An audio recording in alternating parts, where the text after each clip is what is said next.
Right.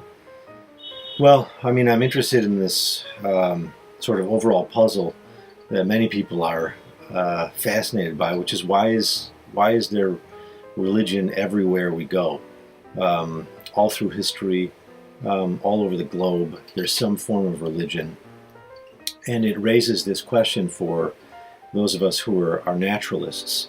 Um, what is the purpose of religion? What is its function? And if you come at this problem as a believer, then your notion of religion is bound up rather intimately with the specifics of your theology.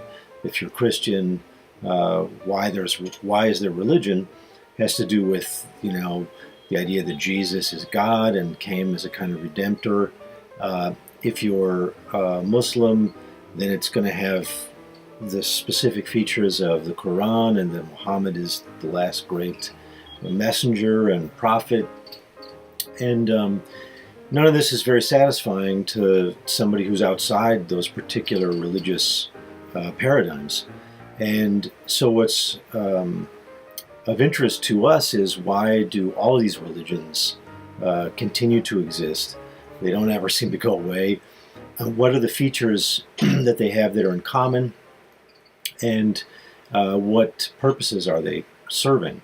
The disbeliever, of a certain variety, let's say sort of the new atheism of the last 10 years or so, would probably dismiss most religion as either old-fashioned sort of primitive thinking from a pre-scientific era, and therefore should just go the way of the dinosaurs, or minimally useful for developing things like morality. So it's possible that somebody could be an atheist like Freud, or even somebody who's of the new atheist stripe like Dawkins or Sam Harris or Dan Dennett, and think that on balance religion helped groups to have a moral code and also to sustain that moral code. There's no doubt that that's true. But what I'm arguing in this book is that the only way for that to work is for religion to have some fairly clear access to our emotional lives. And the argument I'm making in this book is that religion is a kind of therapeutic emotional management system. It's a large-scale cultural system. It helps groups and individuals manage their emotions. In a sense, people have understood that for a long time. Religion helps us reduce fear, for example, of being dead, in terms of existential crisis. It also ratchets up fear. And so we've recognized this about religion. But what's new, I think, in my book and in the study of religion, and in the study of the brain, is that we now have a much better sense of the emotional systems that are common to all, not just human beings, but to mammals.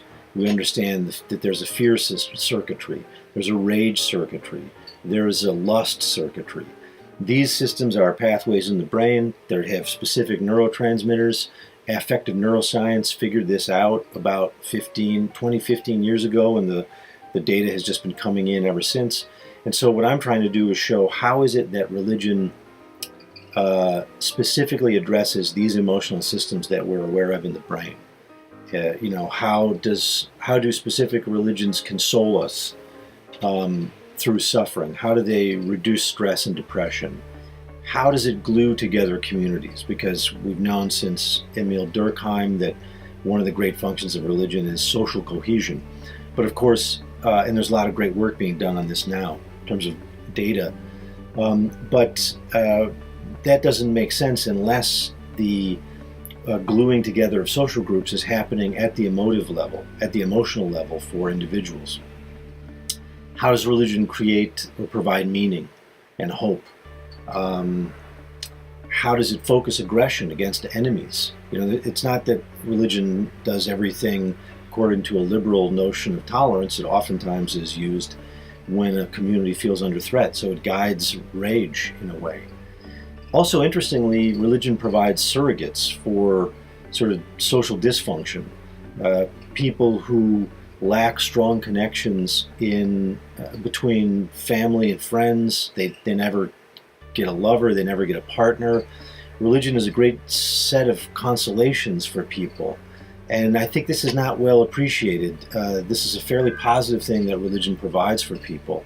In the same way, I suppose that animals are surrogates for people who have a lot of love and care and emotional bonding that they want to do quite naturally. These are sort of innate emotional systems. But if they never find the right people or person, then in a sense religion has devotional objects, devotional rituals, ways to dedicate your care circuitry. And this sort of sets in flow things like oxytocin and internal opioids, endorphins, and so forth. So the story of my book is how the whole system of religion as a cultural apparatus helps individuals and groups to manage their emotions in an adaptive way, in a successful way.